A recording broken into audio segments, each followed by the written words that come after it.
منتخب ولسمشر ډانلډ ټرمپ د وال سټریټ ژورنال سره په مرکه کې ویلي دي چې بندیزونه به یو څه موده ادامه وکړي، خو که روسیې د ترهګرۍ په ځپلو کې او د امریکا په نورو مهمو مسلو کې مرسته وکړه، ښایي بندیزونه لرې کړي.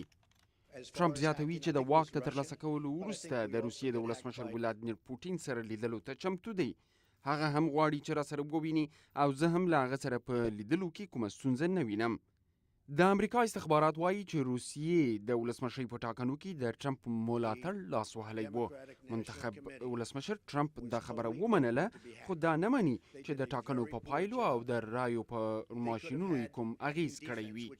تېره اونۍ د بزفید آنلاین رسنۍ یوه دوسیه خپره کړه او ادعا یې وکړه چې دا استخباراتي دوسیه ده چې ټرمپ څو کاله وړاندې مسکو ته سفر کړی و او له هغې وروسته کرملین د ټرمپ ملاتړ کول پیل کړي دي. خو اوباما چې د ولسمشرۍ یوازې 6 ورځې پاتې دي وایي داسې نه ده چې روسیه ډېره غښتلې شوې ده او یا یې نفوذ ډېر دی، خو سایبري جګړه بل ډول کیږي.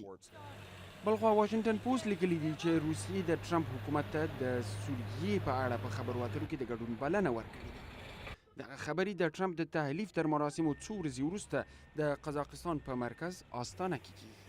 خو په واشنګټن کې د روسیې سفیر د ټرمپ د ملي امنیت له سلاکار مایکل فلین سره ټلیفوني خبرې کړې دي. د سوریې د سیاسي او نظامی ډلو استازي د استانې د کنفرانس د چمتووالي لپاره له تیرو څو ورځو راهیسې د پوټین د منځني ختیځ د ځانګړي استازي په قربتوب په مسکو کې دي.